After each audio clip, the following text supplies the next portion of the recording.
Hi everybody, it's Chuck. I thought I would make a quick video here for you of the fall flow indicators like I did in the spring. If you're interested in your local area, and I'm here in Jacksonville, Florida in zone 9B, timing the nectar flows in your area based off of both indicators, both technical and natural, that's what this is about. I did one back in the spring. Feel free to take a look at that. This one is about the fall nectar flow here in Jacksonville. So, as a beekeeper, staying in tune with the nectar flow is an important part of your apiary management, right? You got to know when to throw your supers on. You got to know when to treat for your pest management with certain things that you can't use when supers are on. So you want to have it done before the supers or after the supers. So it's generally just something that we all want to know. And of course, this can change year to year within a few weeks based off of weather, rain, drought, things like that can create small fluctuations in both in the amount of nectar that can come out of the flow and also the timing and quality. So in our area here in Jacksonville, I'm just going to teach a little bit about how I do it and some of the tools I've learned how to use that I think are more precise and also provide a little additional insight into that. So first things, when you're driving around here in late summer, there's a couple flowers that you'll see in the ditches in the railroad tracks. And one of them I'm really starting to look is before the flow. It's the primrose willow. So take a look at this. It's a swampy kind of a plant. It grows everywhere kind of near water and ditches. They've got these teacup-sized flowers, and I'll show you a picture of one here with a bee on it. You can kind of take a look at it. It's a very pretty little flower. It is invasive, so it's not something that everyone that sticks to native might want to plant, but they're everywhere. And when you see them, you know them. When they're not blooming, you might not notice them at all. It's called the primrose willow. Take a look at that. Another one that is everywhere in Florida, and most of us know it from when we were kids, is the Spanish needle. Spanish needle has those tiny little things that stick to your pants. They got little forks on the end of the seed pods. But here's a picture of one of a bee on a little flower. They have a tiny white little flower with a little yellow center there. And if you take a really good look, one of the things when you're up looking at your pollinators on your flowers, take a look at the pollen in the pollen baskets of the honeybee on that flower. That is usually the indicator of the color of the pollen that they are collecting from that flower. While this flower may look like it has, pure yellow pollen just based on the flower, that's not always the case. Look at the pollen baskets.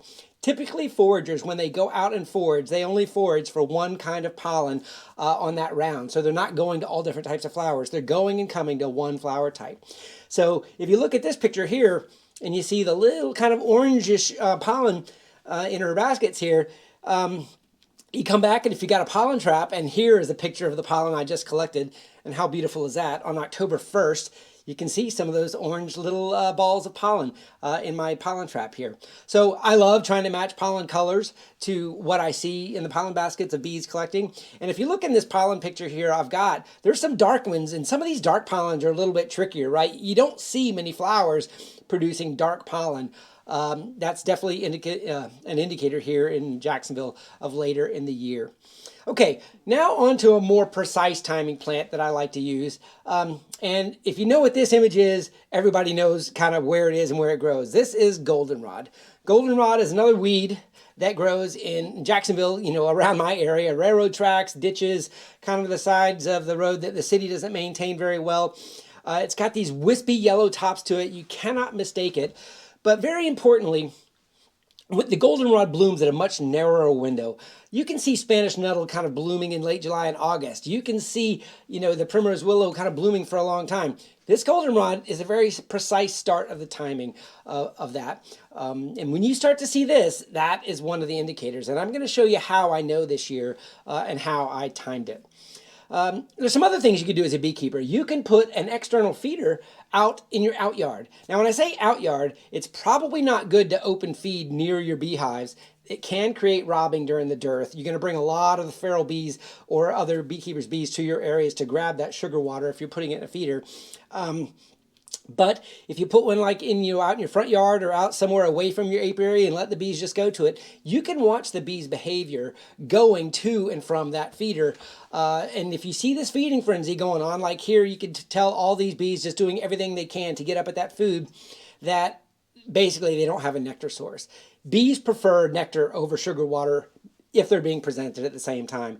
And the way you know that is here's the exact same feeder in this next picture showing no bees on it and a full jar.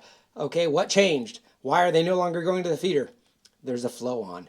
Another great indicator, something you can do in your yard to visually watch for the nectar flow. Now, something I do that I kind of like to talk about is technology. I'm kind of a technology guy, and I have actually installed some scales on my hives.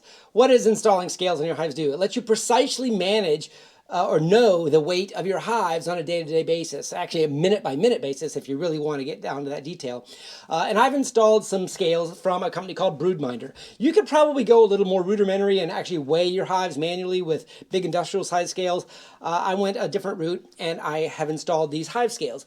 Here in this image is just a branded image of a Broodminder hive. I'm not talking about the hive, I'm talking about the scale underneath the front of the hive you see here. This type of scale works off of a 50-50 principle. It weighs the front of the hive, but it does the math so it knows the total weight of the hive. If you see in the back, it's actually got a little pivot point. So it's resting on a stand and the other half is on a scale. Here's a close-up picture of the scale I'm using. These are a few $100s, so they're not inexpensive, but it is just another data point that I enjoy experimenting with. And this is a close-up look of it. They do have some other types of scales too. You see this one in the lower right-hand corner of this image. You can get the individual sensors so you can make your own and do different things. Lots of ways you could do that here with the Broodminder equipment. Not selling Broodminder. I'm not sponsored by them in any way. I just am talking about the equipment I use. But here's an image of my apiary, and you can take a look down at the bottoms of these first three hives here. They all have the scales on them under the front half, if you can see that here, and I've got little pivot points on the back side. And I've got my hives labeled 6, 7, 5, 4. You can see those there, and those numbers help me with the data collection, and I'll show you a little bit more of that. Okay, so now we're into, I've got scales under my hives. The batteries last years. You don't really need to worry about changing batteries very often, and they're measuring data minute by minute and transmitting it to either Bluetooth or over the internet via Wi-Fi. And when you get this data, you go to broodminder.com, which is how you essentially access this data, or on your phone with an app. And what I want to show you here is the actual subject of the topic here. And this is a weight change graph that I have essentially extracted from the website, and I've plotted it out, cut and pasted it with a couple arrows here. That red arrow on September 30th is what when I look back over time here in the month of September as the low point of the hive's weight. They were consuming resources rather than bringing in resources at a greater rate, right? They're still bringing in resources, but they're consuming it faster than they're bringing it in when the scale weight goes down. And when it starts going back up, they're bringing in more resources than they're consuming and essentially adding weight at that point. But you could pretty clearly see somewhere right around last weekend, Saturday, September 30th, was the low point of the consumption, and the nectar flow started coming back in. And there's 3 different hives here. And you can see Hive 3, Hive 5, and Hive 6 are the ones graphed here. Hive 7, I took the graph off because it's a little bit weaker hive, and I put a feeder on it, and the data wasn't quite as clean. So that's why it's listed on the bottom but not shown on the graph. So September 30th, based on my scales, is when the nectar flow started. I'm going to take you to the next graph here. I took it down to a 3-day weight change. This 3-day weight change just kind of shows you squished in a little bit more, and that's the trajectory that the weight gain is going in my hive. Now, September 30th, what was going on? The goldenrod was blooming, just starting to bloom. And my external feeders, they stopped coming to the feeder on or about that weekend. So if you see the goldenrod blooming in your area, more than likely they're starting to put on more weight than they're consuming. The nectar flow has started. There's lots of other flowers they could be going after. I've just shown you 3 here. You know, the golden rain trees are blooming now. I didn't get a picture of those in here for you.